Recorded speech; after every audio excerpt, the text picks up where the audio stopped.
वर्णानाम् अर्थसंघानां रसानां छन्दसामपि मङ्गलानां च कर्तारो वन्दे वाणी विनायकौ त्वमेव माता च पिता त्वमेव त्वमेव बन्धु च सखा त्वमेव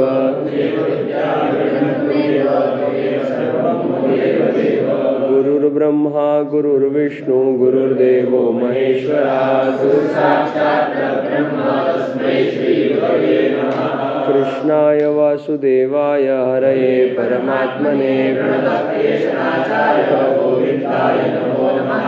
वसुदेवसुतं देवं कंसचाणूरमर्दनं देवकी परमानन्दं कृष्णं वन्दे जगद्गुरुं। नारायण नारायण नारायण। तुम्हाला जे विषय देण्यात आलेले आहेत ते विषय म्हणजे भारताचा खरा इतिहास, गीतेचं सार, भारताने घेतलेली वैज्ञानिक झेप, असे सगळे विषय आहेत. कुठल्याही विषयाला जेव्हा आपण बोलतो किंवा आपण लिहितो किंवा आपण मांडतो,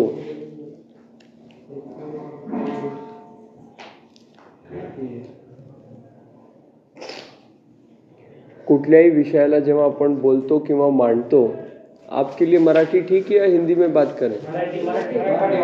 मी ज्याला विचारतोय त्याला बोलू दे ना. ठीक आहे ना. तर जेव्हा आपण एखाद्या विषयाला मांडतो तर काय चालू? ताट बसा सगळेजण, ताट बसा, ताट बसा. जेव्हा आपण एखाद्या विषयाला मांडतो, जेव्हा आपण एखाद्या विषयाला मांडतो तेव्हा तो विषय बोलताना एकदम विषय सुरू केल्याने समोरचा विचार करतो काय चालू आहे. तर आपल्याला प्रस्तावना या स्वरूपात आपण त्या विषयाची सुरुवात करतो. प्रस्तावनाची सुरुवात म्हणजे प्रस्तावना हा विषय बोलताना याचे वेगवेगळे प्रकार आहेत किंवा वेगवेगळ्या पद्धतीने तुम्ही बोलू शकता.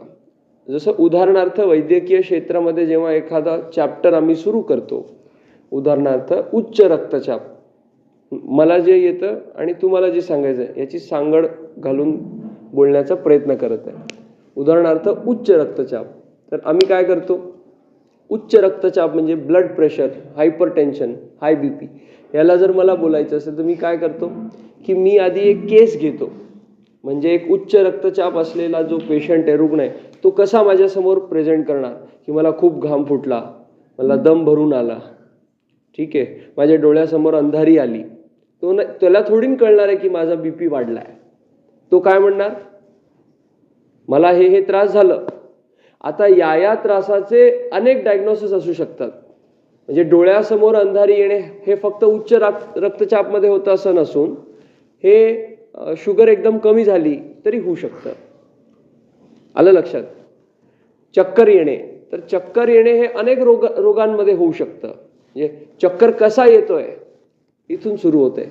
तर अशी केस स्टडी आपण प्रेझेंट करतो. मग एक एक गोष्ट रूल आउट करतो की चक्कर कसे आले, जग गोल फिरत होतं का डोळ्यासमोर अंधारी आली, असं करून करून आणि मग आम्ही सुरुवात करतो त्या विषयाला. आणि हे म्हणजे तो केस सांगायचा. जसं आपण एखादं रिडल सांगतो ना की म्हणजे 4 पाय आहेत, 1 पाठ आहे, असं आहे, मग ही काय असू शकते, खुर्ची असू शकते, वगैरे वगैरे. तर तसं तो केस सांगायचा आणि मग आणि मग म्हणायचं की हे या केसमध्ये की पॉईंट्स आहेत. आणि मग त्या चॅप्टरला उच्च रक्तचापच्या सुरू करायचं की त्याची डेफिनेशन काय, हे काय, ते काय, त्याचे रिस्क फॅक्टर काय. आणि मग शेवटी संपता आपण त्याचा डायग्नोसिस सांगायचा. म्हणजे की हे उच्च रक्तचापची केस होती आणि हे आपण या चॅप्टरमधून शिकलो. तसं तुम्ही जेव्हा एखादा विषय मांडणार आहात तेव्हा तो विषय कसा मांडणार आहात. उदाहरणार्थ गीतेचे सार, तर मग काय नाही, आयुष्याचं सार म्हणजे भजन करणे होय, माम एकम शरणम व्रज, ऐसा बोल देंगे तो हो जाएगा क्या. पहिल्याच वाक्यानंतर लोक टाळ्या वाजवतील आणि रामकृष्ण हरी होऊन जाईल कार्यक्रम. तर एखादा विषय मांडताना सगळ्यात महत्वाची गोष्ट म्हणजे त्याची गरज काय आहे, हा सगळ्यात महत्वाचा मुद्दा आहे. एखादी गोष्ट आपण सांगतोय, करतोय, शिकतोय, वाचतोय, ती का करतोय आणि त्याची काय आवश्यकता आहे हे प्रामुख्याने बोलण्याची आवश्यकता आहे. म्हणजे इतिहास जेव्हा आपण म्हणतो भारताचा खरा इतिहास.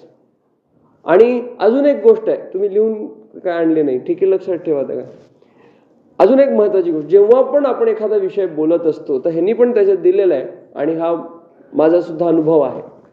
जेव्हा आपण एखादा विषय बोलतो तेव्हा त्या विषयाच्या हेडलाईनमध्ये जेवढे शब्द आहेत त्याचा निबंध किंवा त्याचं वक्तृत्व करणे म्हणजेच त्या शब्दांची फोड करून त्यांना सांगणे होय. अवांतर बाकी तुम्हाला सांगायची आवश्यकता नाही. तेवढं जरी तुम्ही केलं तरी तुम्ही तेवढ्यावरती 1 तास बोलू शकता. 1 तास बोलू शकता.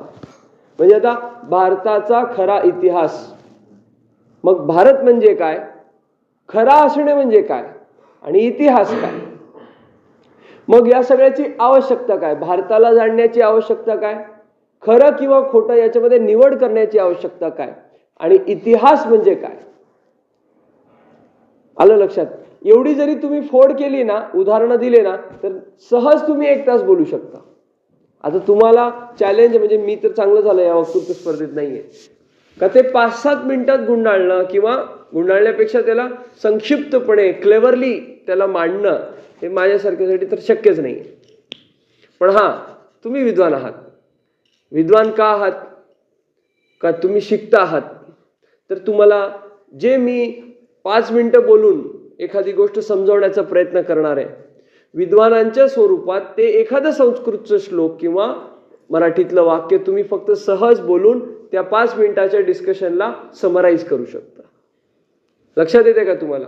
उदाहरणार्थ वेळेवर काम करा, आत्ता वेळेवर काम करा, थोडंसं आत्ता फाटलं तर त्याला लगेच तुम्ही शिवून घ्या, त्याला डिले करू नका. अ स्टिच इन टाइम सेव्हज 9 असं वाक्य आहे. ठीक आहे. मग असे अनेक उदाहरण देण्यापेक्षा फक्त एक वाक्य जर मी बोललो अ स्टिच इन टाइम सेव्हज 9 तर म्हणजे किती मिनिटं वाचले. ही गोष्ट तुम्हाला रामचरितमानस आणि वाल्मिकी रामायणमध्ये पाहायला भेटते. वाल्मिकी रामायणमध्ये मी काय दोन्हीही वाचलेले नाहीयेत, पण आचार्यांच्याकडून जे ऐकलेले ते तुमच्या सांगताय का वाल्मिकी रामायणमध्ये एक एक प्रसंगाचं विस्तृत वर्णन आहे. इतकं विस्तृत वर्णन आहे बोलायचं काम नाही, पण त्याच गोष्टीला गोस्वामीजींनी इतकं सुंदर 1 किंवा 2 पंक्तीमध्ये 1 किंवा 2 पदामध्ये त्याला त्यांनी समराईज करून टाकलेलं आहे. तोच फरक आहे. हे वाल्मिकी रामायण सारखं आहे आणि हे तुलसीदास रामायण सारखं आहे. तर तुम्ही त्याला समराईज करू शकता. आलं लक्षात. आता विषय उदाहरणार्थ भारताचा इतिहास, खरा इतिहास. मग भारत, मग हे भारत नाव कुठून पडलं. भरत राजा. 3 भरत राजा आहेत. कुठले कुठले ते तर आहेत. हो, हा, हे 3 भरत राजा आहेत. मग अशा या भारत देशाचं नाव कोणाच्या नावामागून पडलं. नक्की का. काय जड भरत राजा.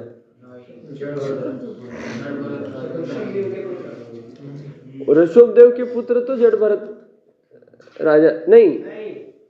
हाँ बोलिए बोलिए, स्पष्ट कीजिए. ऋषभदेव के पुत्र जो भरत थे उनके नाम से भारत नाम पड़ा है. फिर शकुंतला के पुत्र, शकुंतला के पुत्र भरत पड़ा है. तो कौन थे. अभी आप लोगों ने बोला ना. उनके नाम तो नहीं पड़ा है. हाँ, ऋषभदेव के पुत्रों के भरत नाम.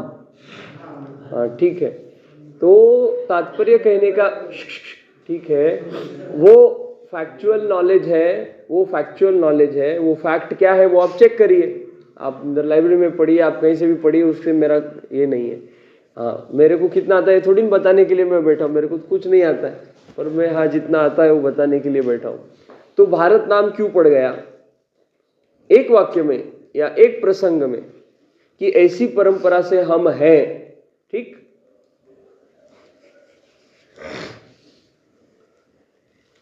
रख दो उसको नीचे, नीचे रख दो उसको. हाँ, ताट बैठो, हाथ नहीं लगाना उसको, नहीं तो मार खाएंगे आप मेरा. ब्राह्मण देवता को मारने का पाप लग जाएगा मेरे को आज. उसको रख दो दूर. अब खरा सत्य, सत्य की क्या परिभाषा. तो इंग्लिश में एक वाक्य है, one who wins the war rights history. One who wins the war rights the history, जो जीतता है वही इतिहास लिखता है, ऐसा कहा गया। पर क्या हम इस बात को हमारी परंपरा में कायम रख सकते हैं क्या? वेदों की रक्षा के लिए भगवान प्रकट हुए कि नहीं हुए? सब जगह हुए, सब बार, हर बार हुए, हर समय में हुए। तो हमारे यहाँ सत्य का रक्षण करने के लिए किसी और ऊर्जा या किसी और पावर की आवश्यकता नहीं है, स्वयं भगवान इसकी रक्षा करने वाले हैं। तो इस परंपरा से प्राप्त हुआ जो ज्ञान है वो सब सत्य है। हमारे वेदों में, पुराणों में, शास्त्रों में जो बात लिखी है वो सब सत्य है। ठीक, तो भारताचा खरा इतिहास जाणायचा असेल, अब इतिहास क्या है? इतिहास क्या है? घटित हुई सारी घटना एक इतिहास है। हाँ, अब इन सब की आवश्यकता क्या है? एक राष्ट्र को रहने की आवश्यकता क्या है? परंपरा को कायम रखने के लिए, कल्चर को कायम रखने के लिए एक राष्ट्र को रहने की आवश्यकता है। सत्यता की क्या आवश्यकता है? सत्यता अगर नहीं रहेगी तो नष्ट भ्रष्ट हो जाएगा। झूठ ज्यादा दिन चलता नहीं है, सत्य हमेशा चलने वाला है। तो वो अगर कायम नहीं रहेगा तो नष्ट भ्रष्ट हो जाएगा। और कायम एक ही चीज रहती है, क्या? सत्य। और इतिहास क्या आवश्यकता है? Future is nothing but history entering from another door. Mane क्या? भविष्य और कुछ न हो करके इतिहास ही एक दूसरे दरवाजे से रास्ता खोजता है, वही भविष्य है।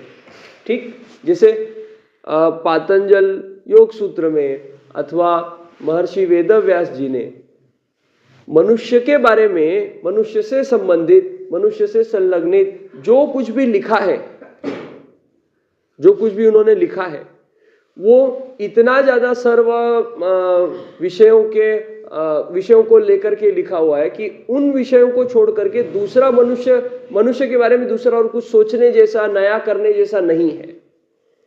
मतलब इतना व्यापक और विस्तृत विचार उन्होंने किया है। तो हम नया कुछ खोज करेंगे ऐसी बात या ऐसी धारणा न रखते हुए, जो कुछ उन्होंने किया है बस उसी को हम वापस से जान ले रहे हैं। तुम्हाला लक्षात येते का मी काय म्हणतोय? नाही येत आहे. वेदव्यासांनी, पतंजली ऋषींनी पातंजल योग सूत्रामध्ये आणि वेदव्यासांनी जे त्यांचं सगळं विस्तृत लिखाण केलेलं आहे, तो इतका व्यापक आहे की माणूस आणि माणसासंबंधित जे काही गोष्टी होऊ शकतात, ज्या काही गोष्टी आहेत, ह्या सगळ्या ऑलरेडी त्यांनी लिहिलेल्या आहेत. तर आपण नवीन शोध लावणारे असं काही नसून त्याच गोष्टींचं पुनरावर्तन किंवा त्यांचंच पुन्हा काय म्हणतात पुनरुत्थान केल्यासारखं होय. तर हे का सांगतोय? का नवीन भविष्य आम्ही घडू असं काही नसून जे इतिहास आहे, जे दडलेला आहे, त्याच्याच वरती फक्त धूळ तुम्ही स्वच्छ केली, एवढं पुरेसं आहे. आणि जो राष्ट्र आपला इतिहास जाणू शकत नाही तो राष्ट्र प्रगती करू शकत नाही. कारण इतिहास हा एका बिल्डिंगचा फाउंडेशन असल्यासारखा आहे, पायंडा काय म्हणतात त्याला, पायंडा असल्यासारखा आहे. त्यामुळे आता आपल्या इतिहासाची आपल्याला जाणीव करून घेण्याची आवश्यकता काय? का आपल्याला जर आयुष्यामध्ये पुढे जायचं असेल, आपल्या राष्ट्राला पुढचा विचार करायचा असेल, तर आपल्याला इतिहास जाणून घेण्याची आवश्यकता आहे. आता याच्यामध्ये दोन भाग आहेत. एक भाग की ज्या राष्ट्राचा इतिहासच इतका गौरवशाली आहे, इतका वैभव संपन्न आहे, इतका वैभव संपन्न की तो विश्वगुरु होता. आणि विश्वगुरु काय फक्त एका क्षेत्रामध्ये पुढे राहून होत नाही, तर सगळ्या क्षेत्रांमध्ये होतं. बरोबर आहे ना? आपला व्यापारही जबरदस्त होता. 33% GDP we were some 200 years back before the idiot British came. त्याच्यानंतर वैदिक परंपरा इतकी आपली गजब होती की नालंदाला आग लावली, तक्षशिलाला आग लावली किंवा त्याला नष्टभ्रष्ट करण्याचा प्रयत्न केला, तरी हे काय यांचं संपत नाहीये म्हटल्यानंतर त्या लोकांनी गुरुकुल पद्धतीला बॅन केलं. संस्कृत आणि संस्कृतीवरती त्याने लॉ आणला ब्रिटिश पार्लमेंटमध्ये एकमताने. हे सगळं त्या परमपूज्य मॅकॉलेची देण. आणि अशा ह्या सगळ्याला नष्टभ्रष्ट करण्याचा का प्रयत्न केला? कारण हे मूळ होतं, आपली जी भरभराट होती या सगळ्याचं हे मूळ होतं. तर आता हा इतिहास जाणून आपण काय करणार आहे, तर जी चूक इतिहासामध्ये आपल्याकडून घडलेली आहे त्याला आपण काय करणार आहे, रेक्टिफाय करणार आहे. आलं लक्षात? तर जे मी 2 भाग सांगत होतो, एक जोशी, एक की इतका गौरव संपन्न हा शास्त्र आहे, इतकी गौरवशाली ही परंपरा आहे की त्याचं आपण पुन्हा एकदा त्याला फॉलो केलं तर आपण पुन्हा तसे होऊ. हा एक भाग झाला. आणि दुसरा भाग, जरी गौरवशाली असलं तरी त्यात काही चुका झाल्या आहेत, त्या चुका पुन्हा होऊ नये, त्याचा सुधार होऊन आणि मग त्या प्रगतीच्या मार्गामध्ये या चुकांच्या कमीने एक जोड व्हावी, मायनस करावं. म्हणजे काय, एक पातेला आहे भांडा, त्याच्यामध्ये खाली एक होल आहे, भोग पाडलाय त्याच्यात. आता मी वरनं ओततोय पाणी ओततोय आणि ते लीक होतंय. काय अर्थ याला? तर त्याच्यात पाणी ओतणं जितकं आवश्यक आहे तितकंच त्याला रिपेअर करणे आवश्यक आहे. ते जे होल आहे त्याला बंद करणे आवश्यक आहे. त्यामुळे हे काम आपल्याला इतिहास जाणून करायचं आहे की त्याच्यातला जो चांगला भाग आहे, ऑफकोर्स 99.99% चांगलाच आहे, पण त्याच्यात ज्या कमी राहिल्या आहेत, म्हणजे आपण गुलाम झालो ते कोणामुळे नाही, आपल्याचमुळे. तुम्ही जोपर्यंत गाल पुढे करत नाही, समोरचा कसा तुम्हाला हाणण्याचा प्रयत्न करणार आहे? तुम्ही खाली वाकले तर तो पाठीत लात मारणार ना, तुम्ही वाकले नाही तर तो तुम्हाला लात मारला तरी तुम्ही पडणार नाही, स्टडी उभे राहणार. लक्षात येते का मी तुम्हाला काय म्हणतो? ताली एक हाथ से कभी नहीं बजती है. हमारे राजा पैसे और स्त्री मोह में बिक गए, एक दूसरे के साथ झगड़ा उन्होंने मोल ले लिया, डिवाइड एंड रूल पॉलिसी के वे शिकार बन गए. तो ये सत्य हमारा इतिहास है. ठीक है, अब इतना ज्यादा विराट हमारा इतिहास है कि समस्या ये है कि आप, अब जिन लोगों को नहीं पता है वो लोग 500 वर्ष का इतिहास का बात करते हैं. हमारा जो संघर्ष है ना फ्रीडम फाइटर्स का, उसकी बात करते हैं. छत्रपति शिवाजी महाराज, महाराणा प्रताप एंड ऑनवर्ड्स, मतलब फिर थोड़ा और ज्यादा उसको है तो वो मुगल काल से बात करता है 800 वर्ष से, और थोड़ा पुराना है तो वो 2000 वर्ष से बात करता है. 2000 वर्ष कब का समय हो गया बोलो? कौन से राजा का समय हो गया? मोटा मोटी मौर्य काल हो गया. चंद्रगुप्त मौर्य 2300 वर्ष, 2000 वर्ष, उस समय से बात करेगा. और पुराना होगा तो 5000 वर्ष पूर्व वो महाभारत की बात करेगा. और पुराना होगा तो वो किसकी बात करेगा? रामायण की बात करेगा. और पुराना होगा तो किसकी बात करेगा? सतयुग में अनेक ऐसे प्रसंग है. हिरण्याक्ष का प्रसंग, हिरण्यकश्यप का प्रसंग है, आदि प्रहलाद, ध्रुव प्रहलाद का प्रसंग है. ऐसा सब इतना है.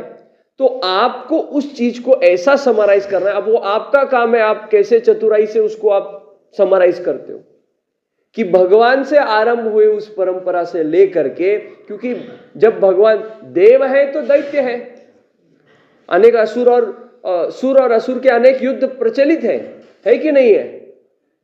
बोलो एक उदाहरण बताओ. हाँ, वृत्रासुर और इंद्र का. और नरसिंह मेहता किनके अवतार है? कौन से राजा के? नरसिंह मेहता भक्त हुए, आपको नाम सुना है आपने? राजा नहीं थे. अरे भैया, नरसिंह मेहता राजा नहीं थे. नरसिंह मेहता तो परम भागवत थे. अम्बरीश राजा के वे स्वरूप थे. हाँ, तो अम्बरीश राजा, अब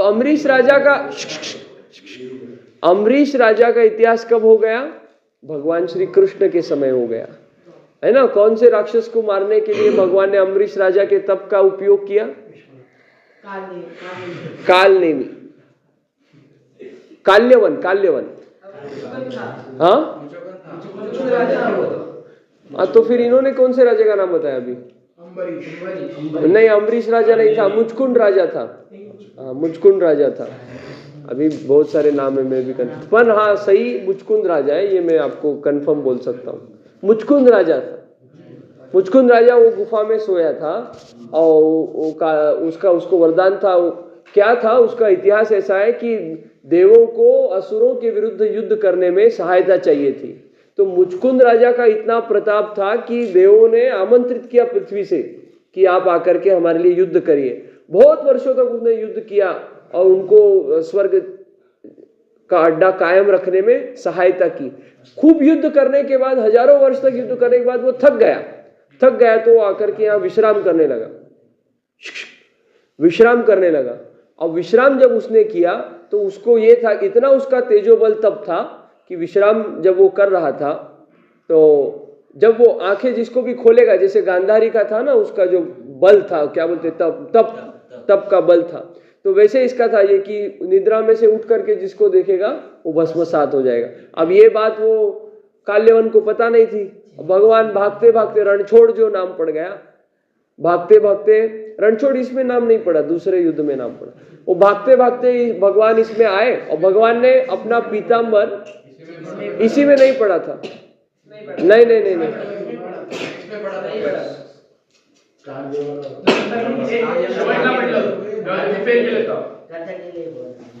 ठीक। अब आप लोग विद्वान है इस विषय में, मैं आपसे कुछ कह नहीं सकता। इतना ही है, जो सही है उसको याद रखना, गलत चीज याद मत रखना, क्योंकि आप जो बोलने वाले हैं वो हजारों लोग याद रखने वाले हैं। मेरा कुछ नहीं, आप लोग सुनोगे, आप लोग पढ़ोगे, क्रॉस चेक करोगे कि मैंने ठीक बोला कि नहीं बोला, पर आप जो बोलने वाले हैं वो हजारों लाखों लोग सुनने वाले, तो गलती न होने पाए। तो भगवान आकर के क्या करते हैं, अपना पीताम्बर वो मुचकुंद राजा के ऊपर डाल देते हैं, ठीक, और फिर छुप जाते गुफा में।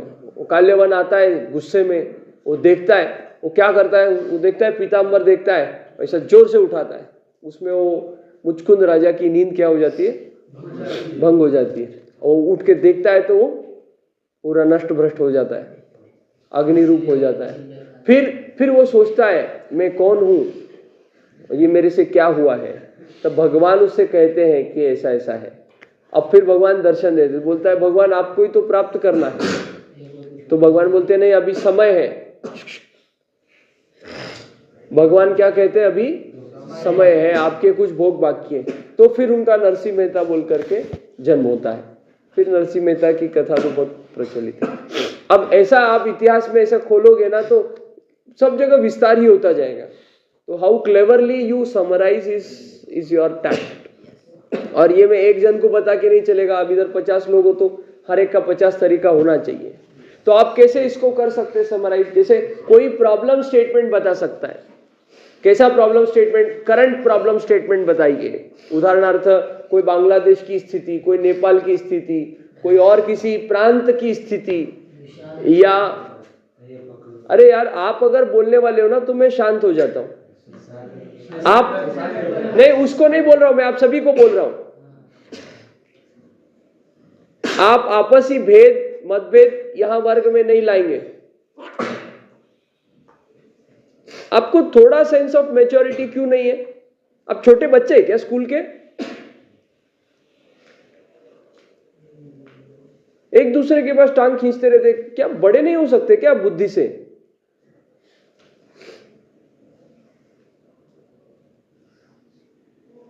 खाली वेद सीख करके नहीं होता है कुछ, एक कॉमन बेसिक सिविक सेंस भी होना चाहिए ना, कैसे कितना बोलना चाहिए, कहां बोलना चाहिए, क्यों बोलना चाहिए। स्कूल के छोटे बच्चे क्या ऐसे चिढ़ा रहे, टांग खींच रहे एक दूसरे का, इसीलिए वो लोग आप लोगों को मेरे पास नहीं देते। ये हमारा जो कौन सा वाला बैच है, सेतु पाठ्यक्रम वालों में ऐसा सब नहीं चलता है। मेरे वर्ग में तो नहीं चलता है, पूछ लो किसी से भी। एक सेंस ऑफ मैच्योरिटी होना चाहिए। आप जब सुन रहे क्या चल रहा है विषय, आप ये समझिए ना, अभी आप कोई घुस जाए AK-47 लेके और आपको खत्म कर दे, छेड़ते रह जाओगे आप एक दूसरे को नरक लोक में।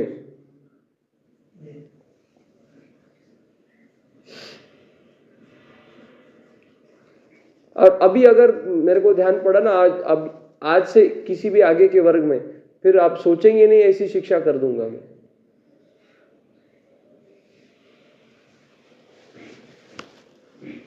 ये समस्या है, ये परिणाम है हमारे गलत इतिहास का जो आप लोग कर रहे हैं।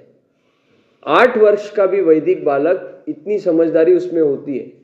5 वर्ष के ध्रुव बालक में अगर समझदारी है, प्रहलाद में अगर समझदारी है, माउली में समझदारी है, तो आप भी उसी परंपरा के एक अंश है ना। कि आप जोकर, बंदर, भालू ऐसा परंपरा से आहे क्या? दुसऱ्याकडे बोट दाखवायचे नाही. मी खरंच मुस्काटीत मारेन सांगायला लागलो मी. खाली इधर ध्यान दो. आपका संवाद केवल दादा, आपका संवाद केवल मेरे से होना चाहिए.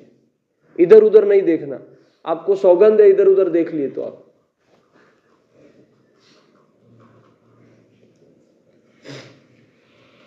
तो आप ऐसा कर सकते, एक प्रॉब्लम स्टेटमेंट रख सकते हैं. जैसे गीता का सार अगर इसके बारे में आपको बोलना है तो गीता क्यों आवश्यक है, यहां से शुरुआत होती है, बराबर है. तो आप लोगों के जीवन का प्रसंग बोले कि लोगों ने खूब धन कमाया, खूब डिग्री लिया, खूब नाम कमाया, पर उसको सोने के लिए नींद की दवाई लेनी पड़ती है. क्योंकि धन से सुख आ सकता है, पर शांति के लिए किसकी आवश्यकता है? अध्यात्म की आवश्यकता है. नींद की आवश्यकता नहीं है भैया, अध्यात्म की आवश्यकता है. ठीक है. तो वो यहां क्यों आया है, इस बात को भूल करके वो बहुत कुछ करने लग गया. ऐसा आप उस विषय का आरंभ कर सकते हैं. इस संदर्भ में कोई श्लोक होगा तो उसको बोल सकते हैं. वो चार्वाक फिलॉसफी का श्लोक बोल सकते हैं, यावत जीवेत सुखम जीवेत, वो जो भी है, वो पीवेत और वो घृतम, वो जो भी है. हाँ, तो कहने का तात्पर्य ऐसी किसी बात से आप आरंभ कर सकते हैं. ठीक है. डायरेक्ट सॉल्यूशन नहीं बोलना, पहले प्रॉब्लम स्टेटमेंट को बोलना. अब प्रॉब्लम स्टेटमेंट को बोलने के भी नाना प्रकार के तरीके हैं. ये योगा क्लास नहीं है. हेलो, ये योगा क्लास नहीं है. हाँ, तो प्रॉब्लम स्टेटमेंट को व्यंग में बोल सकते हैं, जैसे पु ल देशपांडे बोलायचे. आप उसको एक ऐतिहासिक कथा के रूप में किसी प्रसंग को लेकर के बोल सकते हैं. जैसे उदाहरण चाणक्य का हो गया. आज जो परिस्थिति, हाँ क्या बोल रहे हैं? नहीं, अब आप समझ लीजिए. मैंने इसीलिए उदाहरण क्या बोला, पु ल देशपांडे. तो आपके यहाँ लाइब्रेरी में पु ल देशपांडे की भी कोई पुस्तक 100% होगी. आप देख लीजिए. हाँ, आप देख लीजिए. अब वो सब मैं बोल नहीं सकता ना, 11:15 11:30 तक का समय है अपने पास, वही सब बोल दूंगा तो समय. आप समझ जाइए कि व्यंग में आप किसी बात को बोल सकते हैं. ठीक. जैसे आपको एक व्यंग का सामान्य उदाहरण बताता हूं. अभी हम जिस राष्ट्रीय व्यवस्था में रह रहे हैं, वो राष्ट्रीय व्यवस्था कौन सी है? डेमोक्रेसी की है. डेमोक्रेसी को क्या बोलते हैं? ये शासन पद्धति कौन सी हमारी? लोकतंत्र. लोकशाही को डेमोक्रेसी बोलते हैं अंग्रेजी में. तो लोकशाही और लोकतंत्र की व्यवस्था में क्या है कि अटल जी के समय जो सरकार का विषय हो गया था, आपको इतिहास पता होगा कि नहीं पता है आपको? आप बोलेंगे इतिहास. हाँ, तो क्या हो गया था? 1998 का जो इलेक्शन था, पहली बार एक दिन में कुछ सरकार एक वोट से सरकार गिर गई थी. 13 दिन में गिर गई थी, 13 महीने में गिर गई थी, और फिर 5 साल रही. तो एक यहाँ के सुप्रसिद्ध नेता थे उस समय के, वे चीन में किसी कॉन्फ्रेंस के लिए गए थे. तो उसमें उन्होंने क्या प्रसंग बोला कि अब आइडियली क्या होना चाहिए लोकशाही में, जिसको सबसे ज्यादा मत है उसने सरकार को गठित करना चाहिए. पर हो क्या रहा है कि उसको सबसे ज्यादा मत तो है, पर इतने ज्यादा नहीं है कि वो अकेला सरकार बना सके. जो 2/3 मेजॉरिटी का कुछ विषय होता है ना, हाँ, वो नहीं था. जैसे 572 या कितने तो सीट है, उसमें से 280 के ऊपर कुछ 50% ना, कितना होता है? 50% था ना. 50% से ज्यादा बहुमत होना चाहिए. अब वो नहीं है तो सरकार कैसे बनाएंगे? 282 कुछ आंकड़ा है, 283 मैजिक फिगर वो न्यूज वाले बोलते रहते, वो धंधा करते. तो वो नहीं था. तो उन्होंने क्या किया, सेकंड लार्जेस्ट पार्टी को इनवाइट किया कि चलो अपन मिलकर के सरकार बनाए. वो सेकंड लार्जेस्ट तैयार नहीं था, वो विपक्ष में बैठेगा. फिर थर्ड लार्जेस्ट को लेने के लिए प्रयत्न किया. ऐसा करके एक समय था कि ममता बनर्जी भी बीजेपी के अलायंस का भाग थी, रेल मंत्री थी, और अच्छी थी उस समय, उसका विचार ठीक था, संतुलन. मतलब she used to talk against Bangladeshi invaders. आज वो जो उनको दे रहे हैं भारतीय खोटा आधार कार्ड, ये उधर उनके बंगाल में चल रहा है काम। पर एक समय था 1990s में 2000 में खूब चिल्ला के संसद में बोलती, कोई सुनता नहीं था। तो वो क्या हो गया, उसने कैसे व्यंग क्या है इसमें कि I am the largest party पर मैं सरकार बना नहीं सकता। ठीक, अब दूसरी पार्टी छोटी है, उसकी कुछ ताकत नहीं है, पर प्रधानमंत्री उसका बनेगा, क्योंकि ये साथ नहीं देंगे तो सरकार ही नहीं बनेगी। और तीसरा सिंगल कैंडिडेट पार्टी, वो बोलता है सब मंत्रालय मेरे को दो। एक पार्टी से एक वोट से सरकार गिर गई थी, जयललिता ने बैकड्रॉप उसके वापस ले लिया था पाठिंबा, और एक बाहर से पाठिंबा दे रहा है। अब बताओ ये कैसा हो गया, व्यंग हो गया कि नहीं, लोकशाही का व्यंग हो गया। इसी का आधार लेते हुए जो महाराष्ट्र इलेक्शन में 2 इलेक्शन पहले हो गया था, उद्धव ठाकरे और इनका जब वो विस्फोट हो गया था, उसके पहले की बात, तो उस समय की बात है जब कांग्रेस शिवसेना एक साथ आ गई थी, ठीक, 2-2.5 साल के लिए। तो वो क्या व्यंग हो गया था, स्कूल के अंदर परीक्षा हुई, परीक्षा होने के बाद पासिंग था 35%। अब 35% में वो पेरेंट आ गया, 35% ही एकदम वो बच्चे को मार्क्स मिला, 35% वो बच्चे को मार्क मिला। और टॉपर कितने का था, 80% का था, 80% का। अब ये 35% वाला आकर के पेड़े बांट रहा है। बोले क्या है, बोले बहुमत आमची है, मैक्सिमम बच्चों को 35% मिला है। मतलब क्या हो गया, आमच्या इथे डोकं नाही पाहिलं जात, काय पाहिलं जातं, डोकी पाहिले जातात। किती डोकी आहेत, तुम्हारे पीछे कितना लोग है। हाँ, ये व्यंग है, सिस्टम का क्या है, ये व्यंग है। और इसी व्यंग के कारण क्या हो गया है, हमारी समाज व्यवस्था बिगड़ गई है। एक राजा निर्णय लेता था, राजा को भगवान के स्वरूप मानने का आदेश है। गीता में वर्णन है, नरों में मैं कौन हूं, नृप हूं, राजा हूं। अब ऐसी परंपरा का लोप हो रहा है, फिर इसको रिवाइव करने के लिए प्रयत्नशील कौन है, किसी व्यक्ति की पूजा नहीं है, किसी पॉलिटिकल पार्टी का समर्थन नहीं है। पर जब तुम्हारा प्रधानमंत्री मंदिर जाएगा और खाली इलेक्शन के समय नहीं तो अपने जीवन काल में तपश्चर्या का वो वर्ण करेगा, तो जन सामान्य के भीतर ये विश्वास दृढ़ होगा ना कि ये करना ठीक है।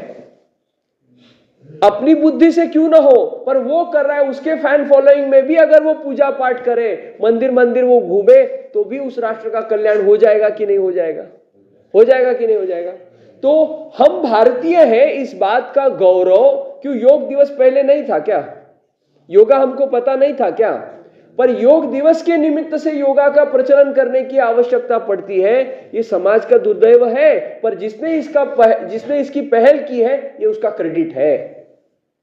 प्रॉब्लम तो था, पर उसको सॉल्यूशन क्या है, किसी स्वरूप में लोगों को उस चीज के प्रति, उस इतिहास के प्रति उनकी निष्ठा डेवलप करें। आप समझ रहे, प्रॉब्लम स्टेटमेंट था, उसको सॉल्यूशन ऐसा निकाला।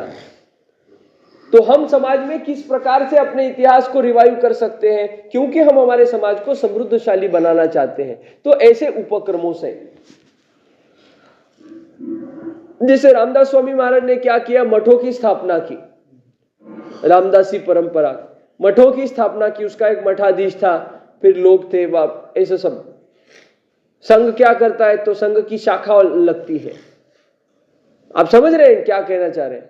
तो प्रॉब्लम स्टेटमेंट को पहले बोलना, फिर समस्या क्या, हम कितने गौरवशाली थे ये कहना, फिर समस्या क्या आ गई वो कहना, फिर उसका समाधान कैसे हुआ वो कहना, और आज के करंट ट्रेंड्स में उसका समाधान हम कैसे कर सकते हैं, ये अभी के ज्वलंत उदाहरणों से कहना। जैसे शाखा का उदाहरण बताया, मठों का उदाहरण बताया, या अब जैसे उत्तर भारत में पूरा वेद लुप्त प्राय हो गया था क्या, नहीं, तो उसमें अरे लुप्त प्राय हो गया, हाय लुप्त प्राय हो गया, ऐसा करते बैठे क्या समाधान निकाला स्वामी जी ने उसका, वेदशालाओं को आरंभ किया कि नहीं किया। अब इतना किया कि पर्याप्त है, हर प्रांत में है, अगदी मणिपुर में भी है तो कश्मीर में भी है, इतना कर दिया। समझ में आया बात। तो सॉल्यूशन ओरिएंटेड बात करना, पर आप पहले ही वाक्य में आपके प्रस्तावना में सॉल्यूशन बोल देंगे तो लोग तालियां बजा के भाषण खत्म हो जाएगा। पहले प्रॉब्लम स्टेटमेंट को पुटअप करना, फिर उस चीज को डिस्क्राइब करना, अब फिर सोल्यूशन देना, और अब ये हमारे पॉसिबिलिटीज है, ऐसे बोलना। जी। और किसके बारी था सफाई का रूम का तेरे सर?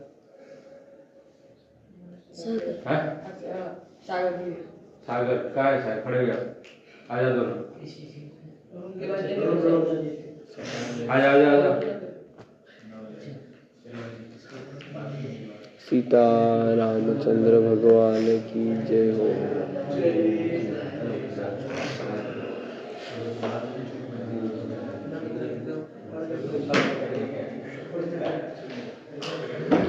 आप समझे ना?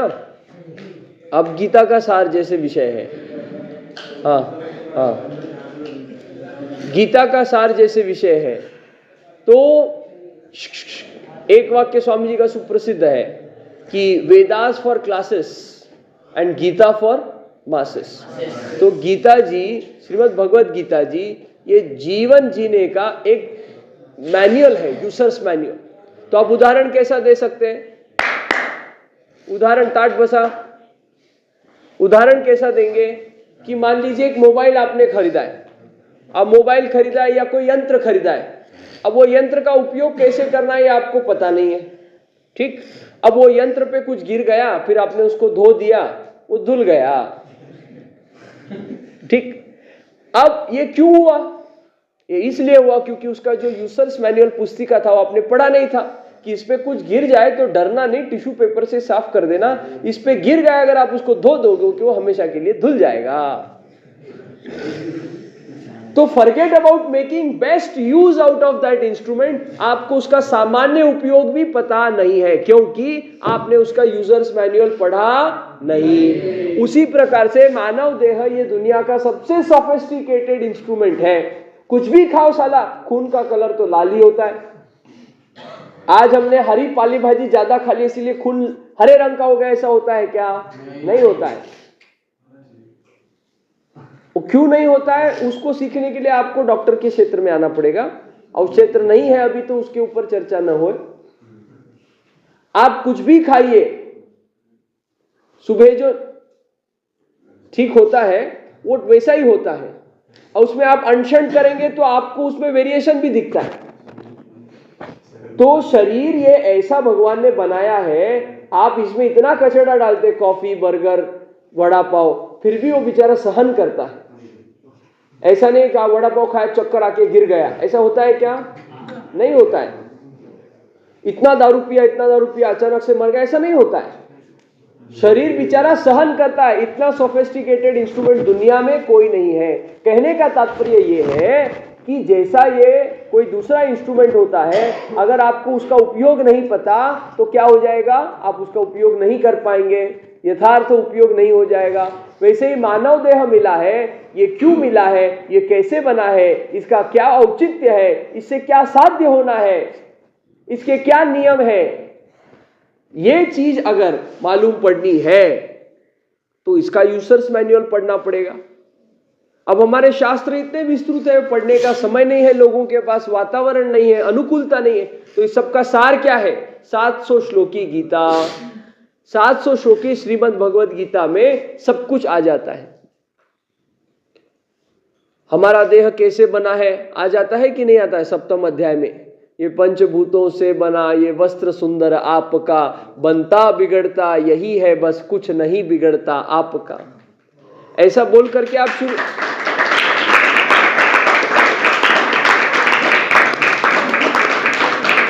वाह वाह वाह वाह।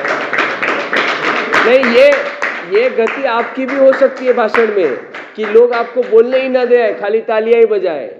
हाँ, तो मेरे प्रति इसको करके खुश मत हो जाइए, क्योंकि यही गीता में लिखा है, कर्म का नियम है। अब वो आपको पता नहीं है इसलिए आप व्यंग कर रहे हैं। अगर आपको पता होता कि world is like a mirror, जैसा हम कर्म करेंगे वैसा हमारे में होने वाला है, तो आप इस प्रकार की विनोदमय बात नहीं करेंगे। तो ये हमारा ज्ञान है, हम चुप रहेंगे, और ये आपका अज्ञान है कि आप व्यर्थ प्रतिक्रिया देंगे। आप समझ रहे क्या क्या संकेत हो रहा है? यही बात आपको लोगों को कहना है। आपने पढ़ा है पर समझा नहीं है, हमने समझा है, ज्यादा पढ़ा नहीं है। कौन सी समझदारी की बात, किसका फायदा ज्यादा है? हमारा फायदा ज्यादा। अब आप सोचिए कैसा करना है आपको। तो तात्पर्य यह है कि यूजर्स मैनुअल ध्यान में आ जाएगा तो आपको समस्या नहीं हो जाएगी। ये हमको शरीर क्यों मिला है, इसका क्या उचित, ऐसा सार आप बता सकते हैं। और कितना सार, जैसे फ्रिज है, सामान्य उदाहरण दीजिए लोगों को समझ में आए ऐसा। फ्रिज है, ठीक, फ्रिज का क्या काम है? ठंडा करना। हाँ, अब फ्रिज में कोई चीज आपने रख दी और आप अपेक्षा कर रहे हैं कि ये उबल जाए, ये गर्म हो जाए, ये क्या हो जाएगा? डोक्यावर पडले की काय? हा, मग हे जसं कळतंय ना की फ्रीज हे थंड होण्यासाठी, गरम होण्यासाठी नाहीये, तसं लोकांना हे कळत नाही की हा मानव देह या जगाच्या गोष्टींचा भोग घेण्यासाठी नसून तर देवाची प्राप्ती करण्याच्या योगासाठीचा हा देह आहे। हा प्राप्त झाला योग करायसाठी।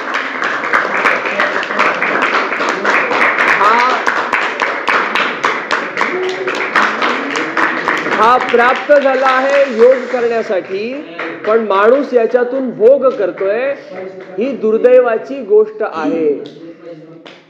याला आनंद प्राप्त करण्यासाठी हे प्राप्त झालेलं आहे आपल्याला, आपण विनोद आणि व्यंग करण्यामध्ये याचा उपयोग करतोय। हे युजर्स मॅन्युअल न जाणल्याचा परिणाम आहे। आलं लक्षात? पेट्रोलच्या गाडीमध्ये जर का तुम्ही केरोसिन टाकलं, डिझेल टाकलं, तर ती गाडी खराब होणार, त्याच्यातून धूर निघणार, त्याच्या इंजिनची लाईफ कमी होणार।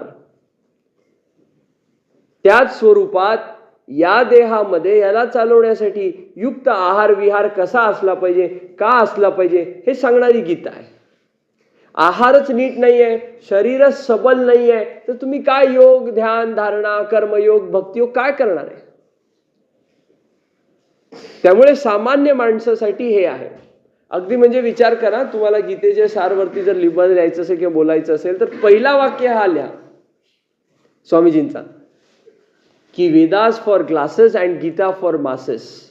मग का गीता फॉर मासेस? कारण सामान्यवाद माणूस वेदांचा अनुकरण करू शकत नाही। सगळं कामधंदा सोडून करणार आहे का ते? आणि कामधंद्याची तसे पाहता आवश्यकता नाही। जो भजन करता है भगवान उसके भोजन की व्यवस्था करते, पण त्याचा विश्वास नाहीये। संतांच्या जीवनामध्ये आपल्याला हे पाहायला भेटतं, कारण ते ही गोष्ट शिकलेत, समजलेत। सामान्य माणसाला विश्वास नाहीये।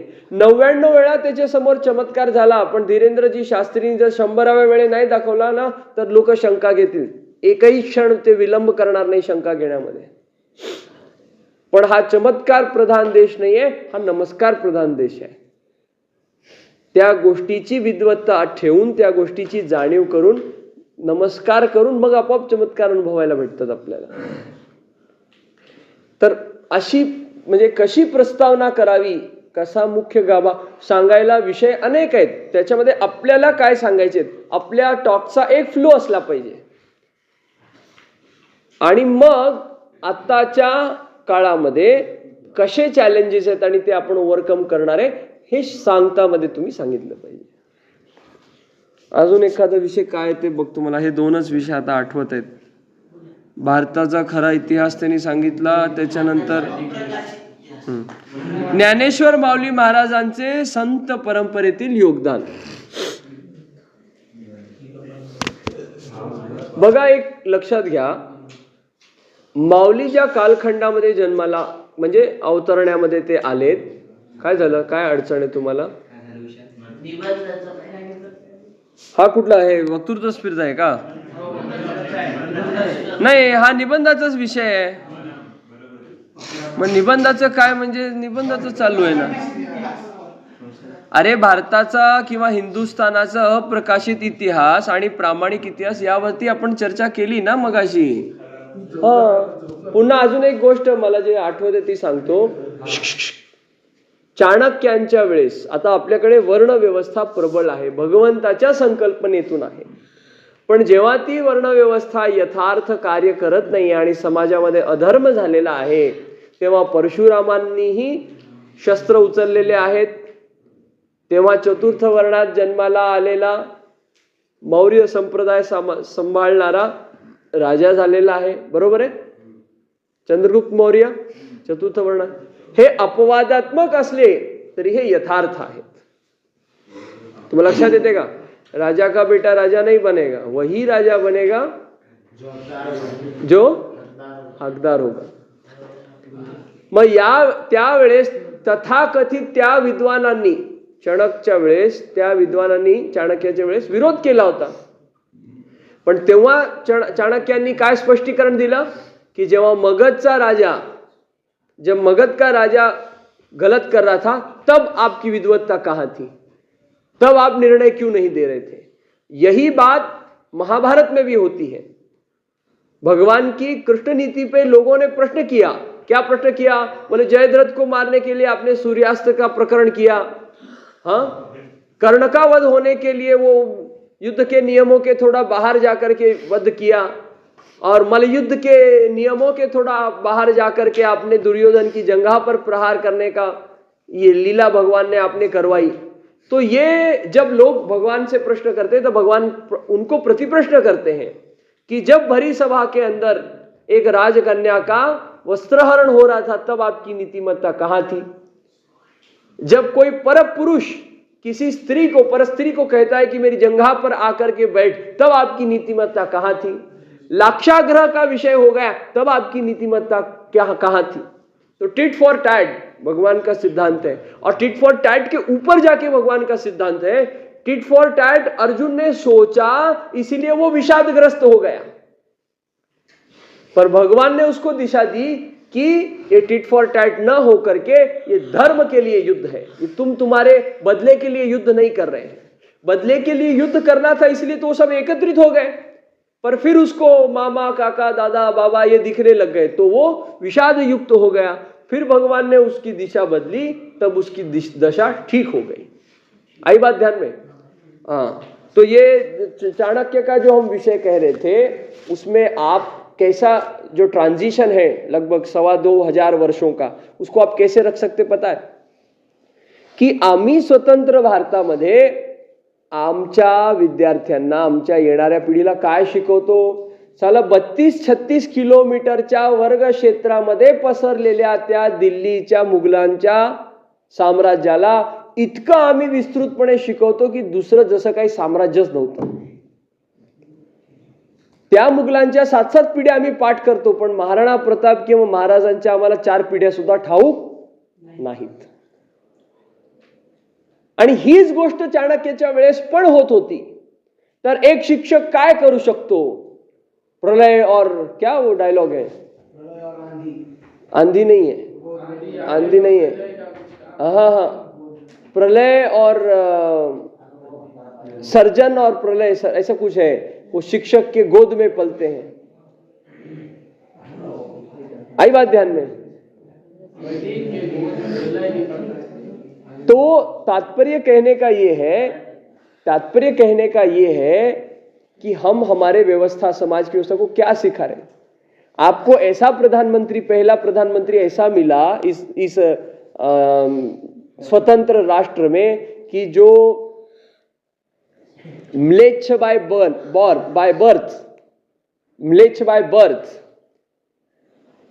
और अंग्रेज by culture end accidentally Indian, ऐसा उनका वक्तव्य है नेहरू जी का. ये उन्होंने तो फिर जिनको इतिहास ही पता नहीं है उस पे विश्वास कैसे रखेंगे, उसका गौरव कैसे रखेंगे. और उन्हीं को गौरव नहीं है और उनके हाथ में अगर तुम इस राष्ट्र की डोर दे रहे हो तो कैसा कल्याण होगा. लगभग 40-50 वर्षों तक हमारे एजुकेशन मिनिस्टर कौन रहे? म्लेच्छ रहे. अब उनको अगर पता ही नहीं है कि अर्पण की और तर्पण की भूमि का क्या महत्व है, उसकी क्या भूमिका है हमारे जीवन में, तो वे आपको कैसे इसको प्रमोट करेंगे, इतिहास कैसे पढ़ाएंगे. अरे किम जो नॉर्थ कोरिया का शासक, 3 पीढ़ी का इतिहास है केवल और सब विध्वंसकारी इतिहास है, पर वो भी अपने राष्ट्र के लोगों को अपने एकदम उसको क्या बोलते हैं, अभिमान के साथ अपना इतिहास पढ़ाते. ये दुर्दैव है हमारा कि भारत ऐसा एकमेव राष्ट्र है कि जहां हमको हमारा इतिहास ही नहीं पढ़ाएगा.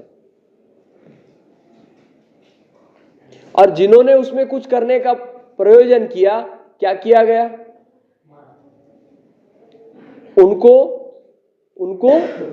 आग काट दी, आंखें फोड़ दी। उनको छल पूर्वक उनको नष्ट करने का प्रयत्न किया, अथवा तलवार की टोक के ऊपर करने का प्रयत्न किया। तो ये सब आप इतिहास सब बोल सकते हैं। तो आप डिसाइड करिए, कोई एक छत्रपति शिवाजी महाराज का रेफरेंस लेके बात करिए, कोई एक संभाजी महाराज का रेफरेंस लेके बात करिए, कोई चाणक्य का रेफरेंस लेके बात करिए, कोई महाभारत का रेफरेंस लेके बात करिए, कोई रामायण का रेफरेंस लेके बात करिए, कोई अंग्रेज शासन के समय के प्रसंगों का रेफरेंस लेके बात करिए। अब 7-8 तो मैंने बोल दिए, तो सब लोग 1-1, 2-2, 3-3 प्रसंग उसमें मिल ही जाएंगे आपको, तो 50 लोगों में आपको मिल जाएंगे। ऐसा केस स्टडी जैसे मंगल पांडे द राइजिंग, किसी ने पिक्चर देखा होगा, या मंगल पांडे का इतिहास किसी ने पढ़ा होगा, तो गौ मांस का कारतूस होता था, उसने विरोध किया। तो हमको तो या टिळक, लोकमान्य टिळक का आप उदाहरण लेकर के, रेफरेंस लेकर के आप बात कर सकते हैं। तो इस प्रकार से ये रेफरेंस लेकर के, एक रेफरेंस लेकर के जब आप बात करेंगे, तो आपका निबंध अथवा आपके वक्तृत्व में थोड़ा प्रबलता और प्रगल्भता आ जाएगी। ठीक ना? ठीक। अब उसमें एक ये सब जो आप रेफरेंस लेके बात करने वाले, उसका भी एक रेफरेंस है। मतलब क्या? हम इतिहास को एक कथा के स्वरूप में क्यों बतलाते हैं? कल आपको मिलने के, हाँ जाना है आपको, क्या हो गया? हाँ जी, ठीक। कल आपको मिलने के लिए हमारे एक मित्र आने वाले हैं, वे भी डॉक्टर हैं। अब उनके सामने आप ऐसा सब मत करना, नहीं तो अपने वेद विद्यालय की नाक कट जाएगी। मैं तो ठीक हूँ, अपना ही समझ जाता हूँ, बच्चे सुबह 5 बजे उठते हैं, पर सच्ची कह रहा हूँ, आपसे सच्ची कह रहा हूँ, कल आपको कोई मिलने के लिए आने वाले हैं, वो यहाँ बैठने वाले हैं जब हमारा वर्ग चलेगा, तो आप फिर ठीक से रहना। हाँ, स्वामी जी नहीं है, हमारे मित्र हैं, डॉक्टर हैं। तो कहने का आम्हाला काय फरक पडत नाही, कोणी येऊ दे, है की नाही? हाँ हाँ, तो तात्पर्य ऐसा है, अरे भैया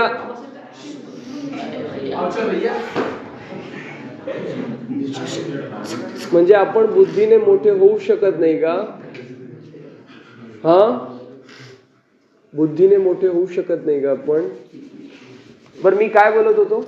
हाँ, रेफरेन्स असा आहे, त्या रेफरन्सचा की आपण कथा का सांगतो आपल्या इतिहासामध्ये, आपण कथा का सांगतो? तर कथा यामुळे सांगतो, कथा सांगितल्याने ती गोष्ट लक्षात राहते।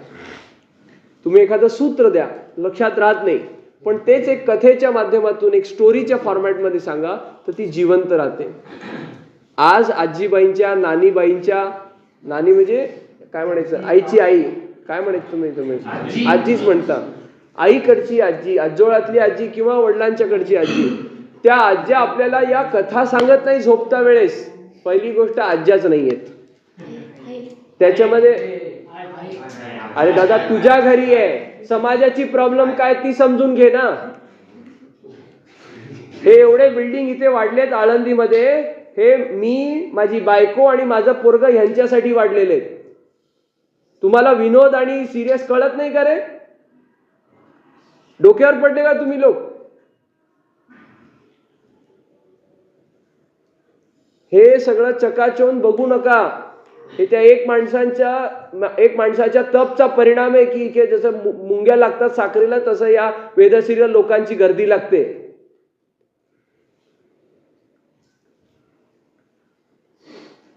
थोडं जाऊन भटका, ज्यांची संहिता झाली आहे ना, सुट्टी घेऊन जावा, भटका। एकही खिशामध्ये पैसा न घेता एक जोडी कापड घेऊन फक्त बाहेर निघून दाखवा तुम्ही, तुम्हाला कळेल। कुत्र सुद्धा उभं करत नाही आपल्याला समाजामध्ये। आपण वेद शिकतोय, वेद पाठी झालो तर लोक खूप मान सन्मान देतील। ते रील बघून आणि हे बघून होत नाही काम। आता माझ्या क्षेत्रात पण अनेक असे डॉक्टर आहेत, ते डॉक्टरचा स्वॅग दाखवण्यासाठी त्यांचा चॅनल आहे, त्यांचे रील बनवतात की किती कूल असतं एक डॉक्टर असणं। म्हणजे तिथे येऊन काम करा जरा, हॉस्पिटलमध्ये कळतंय 18 तास 24 तास न खाता, त्या वॉर्डच्या बाजूलाच रूम आहे तुमची, तिथेच खायचं, तिथेच हागायचं, तिथेच झोपायचं, सगळं तिथेच करायचं। दिवस रात्र बघत नाही ते बाहेर येऊन. थोडं रियालिटीला फेस करा ना. तुमच्या आईबापांनी तुम्हाला इथे कष्ट करून पाठवलंय, हे इतकी सोय करतायत तुमच्यासाठी. तुम्हाला मागे पण ही गोष्ट सांगितलं होतं मी. दुसरे वेद विद्यालय जाऊन बघा ना. तुम्ही सांस्कृतिक आणि वैचारिक काय नेतृत्व करणार आहे समाजाचं? आज्या कमी झाल्यात म्हणजे काय, त्याच्यामध्ये दोन अर्थ आहेत. एक तर लग्नच उशीर होत आहे, तर ती आजी बिचारी तिचं पौत्र बघण्याच्या आधीच ती परमपद झालेली असते, तर त्या पौत्राला त्या आजीचा लाभ भेटत नाही. दुसरं, असून सुद्धा साले वेगळे राहतात. आणि तिसरं, त्याच्यापेक्षाही वाईट वृद्धाश्रमात टाकतात. मग येणाऱ्या पिढीच्या समोर हा चॅलेंज आहे. हा चॅलेंज काय बोंबलायला? कारण आपल्याला इतिहास माहित नाही आपला. एकत्रित कुटुंब पद्धती ही सहज होणारी गोष्ट होती. कामकाजसाठी, मोठ्या डिग्रीसाठी, त्या कागदाच्या एका तुकड्यासाठी तुम्ही तुमचा परिवार ही अनमोल गोष्ट सोडून चाललेले आहेत. ते गीता परिवारच्या 5 सूत्रांमध्ये सूत्र आहे ना एक. याचा प्रबोधन तुम्हाला सामान्य लोकाला करायचंय. तुमच्या घरी आजी आहे, लोकांच्या घरी नाहीये. तुझ्या घरी पण 1-2 पिढी आहे, पुढची पिढी नाही राहणार. या विचारांवरती जर तुम्ही कायम नाही राहिले तर. व्यंग विनोद हा एक बाजूचा भाग आहे. मी सांगायला लागलोय तुम्हाला. आता इथे येऊन कोणी गोळ्या घातला ना, कळेल तुम्हाला. प्रयोग करा ना तुम्ही. एक जोडी कापड घेऊन, बर ठीक आहे, फिरू नका, कुठल्याही तीर्थक्षेत्रात जा जिथे मठ मंदिर आहेत. कोण तुम्हाला ठेवून घेते बघा. 4-8 दिवस, 15 दिवस, महिना, 2 महिना, ह्याच्या पलीकडे कोण तुम्हाला ठेवून घेते ओळख नसताना? आणि तुम्ही काही सर्व्हिस देऊ नका त्याच्यामध्ये, फक्त तिथे राहा. कोण ठेवून घेत नाही. मी एकदा सहज हसलो होतो. मला आमचे श्री वैष्णव परंपरेमध्ये जगद्गुरु स्वामीजी म्हणत होते, क्या करना, मतलब भजन करना है, गंगा किनारे आराम है. बोले वहां कहाँ आराम है, वहां साधुओं में कॉम्पिटिशन लगी हुई है. आणि ते मी प्रत्येक घाटला देवाच्या कृपेने या वर्षामध्ये 6 वेळा गंगेचं दर्शन झालंय. 6 वेळा. मी काय जात नाही असं काही. या पहिल्यांदाच झालं या वर्षात, आणि 6 वेळा झालं वेगवेगळ्या वेळेस. आजोबांच्या वेळेस हरिद्वारला झालं, प्रयागराजला झालं, स्वामीजींच्या मुळे गुरुपौर्णिमेच्या नंतर ऋषिकेशला झालं, पुन्हा परिवारासोबत ऋषिकेशला झालं, त्याच्यानंतर आता वाराणसीला झालं मागच्या आठवड्यात, आणि परत पटण्यामध्ये झालं. मग गंगा तीच आहे, पण 6च्या 6 वेळेस मला वातावरण निराळा बघायला भेटलं. लोक जे राहतात ते निराळे पाहायला भेटले. आणि या समृद्धशाली परंपरेचा अलीकडे आता व्यापार व्हायला लागलाय. तुमच्या समोर 2 चॅलेंजेस आहेत. तुम्ही जेव्हा समाजासमोर ह्या परंपरेला मांडणार आहे, तेव्हा समाज म्हणेल हे तर बाजार आहे. तर तुमच्या समोर 2 चॅलेंजेस आहेत. या बाजाराला झाकणे आणि या खऱ्या गौरवशाली इतिहासाला, परंपरेला लोकांसमोर मांडणे. ती गोष्ट तेव्हाच होऊ शकते तेव्हा तुमची त्या गोष्टीबद्दल समर्पण भावना असेल. तुम्हीच त्याचा विनोद करत असेल, हे संध्या काय असते? अरे संध्या काय असते? ब्राह्मण देवताचं परम कर्तव्य आहे. आळस, प्रमाद किंवा त्याचा व्यंग करून चालणार नाहीये. तुम्हीच तुमच्या गोष्टीला सिरियसनेस देणार नाही, महत्व देणार नाही, तर लोक कशाला देतील? हे वक्तृत्व स्पर्धा, निबंध स्पर्धा घेण्याची काय आवश्यकता आहे दादा? काय कामधंदे नाही या लोकांना? तुमच्या मनामध्ये ही भावना जागृत व्हावी. त्या निमित्ताने का होईना तुम्ही थोडं चाळाल, वाचाल, पाहाल, ऐकाल, प्रयत्न कराल. हा यासाठीचा प्रयत्न आहे. खूप वक्तृत्व छान दिलं, खूप टाळ्यांचा गडगडाट झाला, पारितोषिक भेटलं, काय करायचं? जोपर्यंत ती गोष्ट ज्वलंतपणे तुमच्या जीवनामध्ये उतरत नाही तोपर्यंत व्यर्थ आहे. एखाद्या गोष्टीचा प्रभाव तेव्हाच होऊ शकतो जेव्हा तुम्ही त्याला अंगीकारलेला आहे. इथे तुमच्या समोर उभा होऊन का मी बोलत आहे? कारण मला हे घालण्यात लाज वाटत नाहीये. कोणी म्हटलं स्वामीची कॉपी करतोय, समजा असं म्हणलं कोणी, तर त्या नासक्या हिरो लोकांचं तर मी कॉपी करत नाही. मूर्खांचं जे वेगवेगळ्या बाईंसोबत नाचतात. सत्पुरुषांचं आचरण केलं पाहिजे हे भगवान गीतेमध्ये म्हणतात की नाही म्हणतात? हे अर्जुना, हा समाज नेहमी मोठ्या पुरुषांचं, चांगल्या पुरुषांचं अनुसरण करतं. मी कर्म करतो, भगवंत म्हणतात मी कर्म करतो. का करतो? कारण हा समाज सर्व प्रकारे माझा अवलंब करतो. मला कर्म करण्याची आवश्यकता नाही. असली कुठलीही गोष्ट नाही जी माझ्यासाठी प्राप्त करण्यास सहज नाही, आणि मला कुठलं कर्म करण्याची आवश्यकता नाही. या दोन्ही गोष्टी खऱ्या असल्या तरी मी कर्म करतोय. का कर्म करतोय? कारण हा जग सर्व प्रकारे माझा अवलंब करतो. मला पाहून तो अनुसरण करतो, अनुकरण करतो, सर्वपणे तो मला फॉलो करतो. म्हणून तर आपण भगवंताचं उदाहरण देतो ना. राम श्रीकृष्णाचं उदाहरण का देतो? ही लीला भगवंतानी का केली? माणसानी माणूस म्हणून कसं जगावा हे प्रत्यक्ष युजर्स मॅन्युअल जगून दाखवलंय. बापानी कसं असावं, मुलांनी कसं असावं, पत्नीनी कसं असावं, पतीनी कसं असावं, भावानी कसं असावं, चुलत्यानी कसं असावं, हा प्रत्यक्ष उदाहरण देण्यासाठी भगवंत जगून दाखवतात. नाहीतर आपलं खंबे में से प्रकट हुए नरसिंह भगवान की जय मारून टाकला आणि विषय संपला. इतकं सोपं आहे ना. आणि एवढं सगळं तर करायची काय लीला आहे? भगवंत संकल्प मात्राने सगळं काही करतात. मग एवढं सगळं करायची काय गरज आहे मूर्तिमंत स्वरूपात भगवंताला? आपल्यासारख्या मठ्ठ लोकाला समजवण्यासाठी भगवंत ही सगळी लीला करतात. आता त्याला जर आपण समजू शकत नाही तर ह्याच्या पलीकडे भगवंतानी काय करावं? आपल्या स्वप्नात येऊन सांगावं आपल्याला? समाज सुप्त स्थितीमध्ये जागृत करण्याची आवश्यकता आहे. मागच्या 10 वर्षात जय श्रीराम बोलायचं तर तो शिकलाय, भजन कीर्तन करायचं तो शिकलाय, पण त्याच्यामधला जो भाव असला पाहिजे तो पोकळ आहे. तो पोकळ आहे. तो पोकळ असल्यामुळे काय होत आहे? बाहेरच्या शक्त्या त्याच्यावर आक्रमण केल्याने तो फुटून जात आहे. आपल्याला तो भरायचा आहे. कशा? विचारांनी, सद आचरणांनी. मी BMW मध्ये फिरतो आणि मी म्हणतोय त्याग करा, तप करा. हाच विनोदात्मक भाग आहे का नाही आपल्या क्षेत्रातला? एवढी तर दक्षिणा घेतोच आम्ही. पण सांगा ना, ही दक्षिणा घेऊन तिथे मठात लागतीये. 1000 लोक तिथे जेवायला यायला लागलेत. तुम्ही सहज राहना, असं सहज राहना. मी पण घालून येऊ शकतो ना 5000चं कोट, 5000चं शर्ट, 5000 पॅन्ट. का माझ्याकडे पैसे नाही आहेत का माझ्याकडे वस्तू नाही?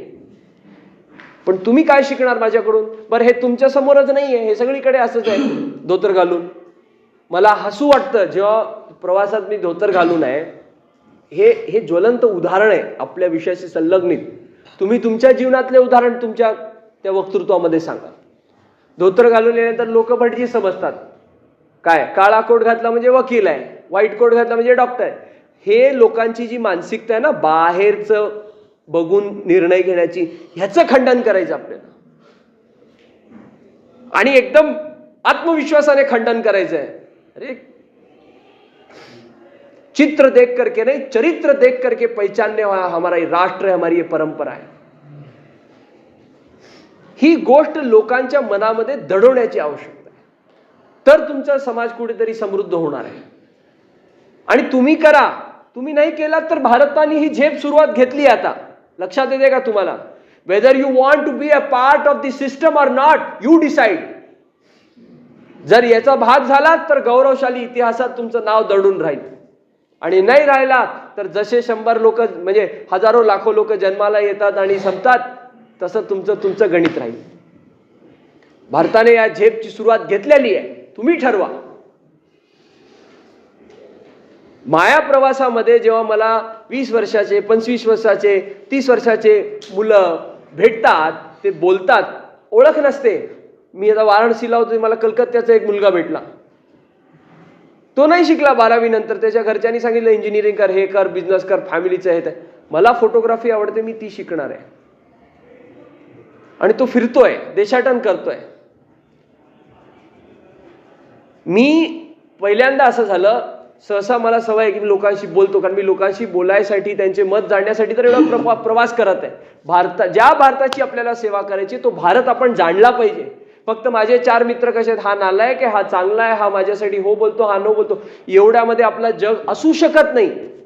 ते ना, ते हे असते ना बेडूक, त्या डबक्यात उड्या मारून मारून खुश राहते.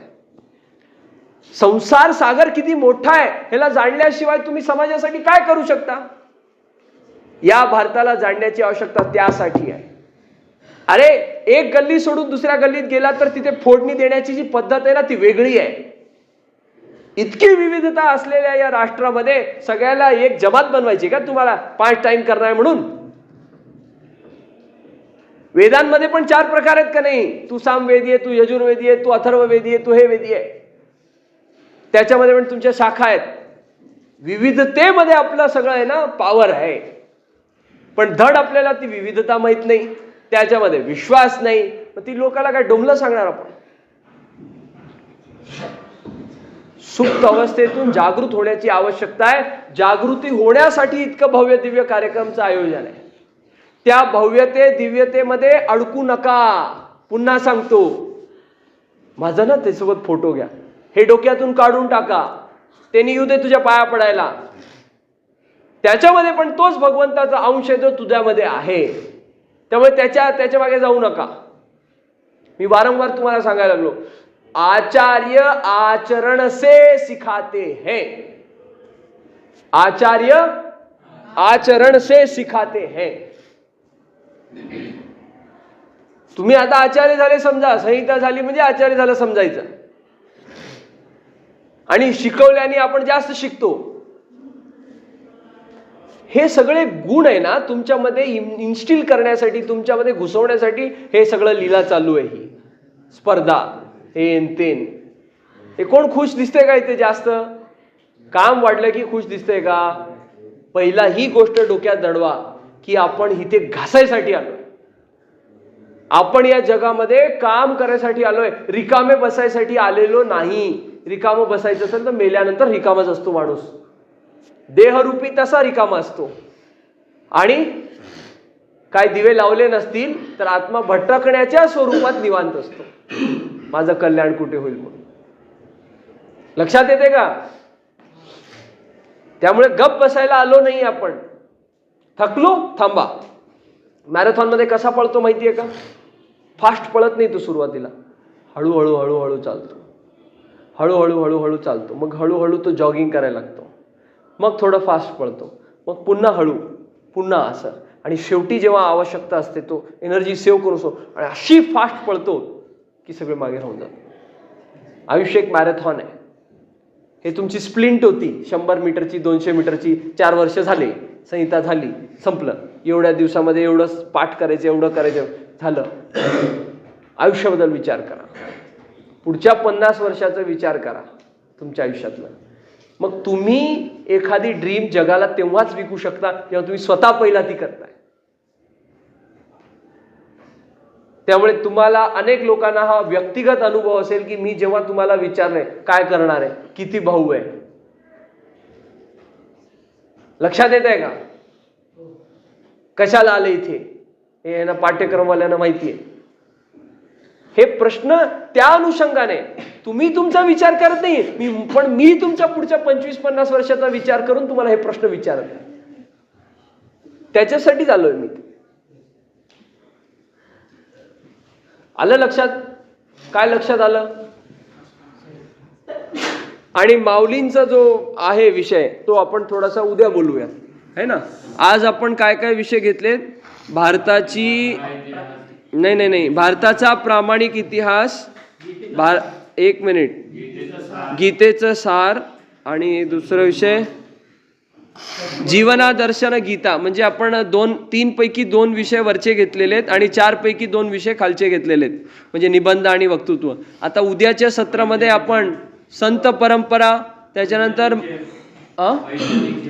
वैज्ञानिक झेप, संत परंपरा आणि माऊलींचं जे काम आहे म्हणजे संत परंपरेतील योगदान, हे 2-3 विषय उद्या. आणि वंदे मातरम भावार्थ. मला वाटतं जाता जाता वंदे मातरम भावार्थ 2च मिनिटात तुम्हाला थोडं सांगतो मी. आणि मग संतांची आणि विज्ञानाची चर्चा आपण उद्या करूयात. वंदे मातरम हे बघा, आतापर्यंत आपण जे बोललो ना शेवटच्या 10-15 मिनिटात मागच्या, तेच वंदे मातरमची काय म्हणायचं वैचारिक आणि एक्झिक्युटिव्ह परिभाषा आहे. कळतंय का तुम्हाला? लक्षात येते का मी काय म्हणतोय? वैचारिक आणि एक्झिक्युटिव्ह परिभाषा म्हणजे काय? वंदे मातरम म्हणजे काय आहे? भारत मातेला नमन आहे. आतापर्यंत आपण जी चर्चा केली ती कोणाला उभं करण्यासाठी केली? भारत माता उभीच आहे रे, या भारताला उभं करण्यासाठी केली. हा हा. तर भारताला उभं करणार आपण कसे करणार? वंदे मातरम म्हणजे आपण भारत मातेला नमन करतोय. नमन करण्याची मला सांगा, उदाहरणार्थ आपण एखाद्या व्यक्तीला खूप मानतोय, ठीक आहे, आणि माझं आहे ना तुझ्याप्रती खूप प्रेम आहे, एक मुस्कळीत मारली त्याला, माझं आहे ना तुझ्याप्रती खूप प्रेम, अजून एक मुस्कळीत मारली, तो काय म्हणणार? बोलतोय करतोय दुसरं. भारत मातेला आपण खऱ्या अर्थाने वंदन कशा रीती करू शकतो? तिचं काम करून करू शकतो. आलं लक्षात? तर वंदे मातरम जो गीत आहे, तो वंदे मातरम गीत जर तुम्ही वाचलात तर त्या भारत मातेची वंदना आहे. कशी वंदना आहे? सर्व प्रकारे तिचा विचार करून, सुजलाम सुफलाम मलयज शीतलाम, म्हणजे प्रत्येक शब्दाचा तुम्ही छेदन करून, संधी विच्छेद करून जेव्हा अर्थ लावाल तेव्हा तिचा गौरवपूर्ण इतिहास, तिची गौरवपूर्ण परंपरा त्या एका गीतामधून मांडलेली आहे. पण त्याचा जो खरा अर्थ आहे, म्हणजे त्याला आपण त्याला फक्त गाण्यापुरतं, हा शासनाचा एक नियम आहे की शासकीय कार्यक्रम याच्याने सुरू व्हावे, पूर्ण याच्याने व्हावे, एवढ्यापुरतं मर्यादित न ठेवता त्या गीताचा जो भावार्थ आहे, त्या वंदे मातरम गीतचा त्याचा जो भावार्थ आहे, तो आपण भारत माताची सेवा करून कसं जगू शकतो हे तुम्हाला त्या व्याख्यानातून सांगायचं किंवा निबंधातून सांगायचं. आलं लक्षात? तर आजच्या सत्राला इथे विराम देण्यापूर्वी आपण 1 मिनिटाचं संकीर्तन करूयात, महामंत्राचं संकीर्तन करूयात. हरे राम राम राम हरे हरे, हरे कृष्णा कृष्ण हरे राम राम राम हरे हरे, हरे कृष्णा कृष्ण हरे हरे, हरे राम राम राम हरे हरे, हरे कृष्णा कृष्ण हरे हरे, हरे राम राम राम हरे हरे, हरे कृष्णा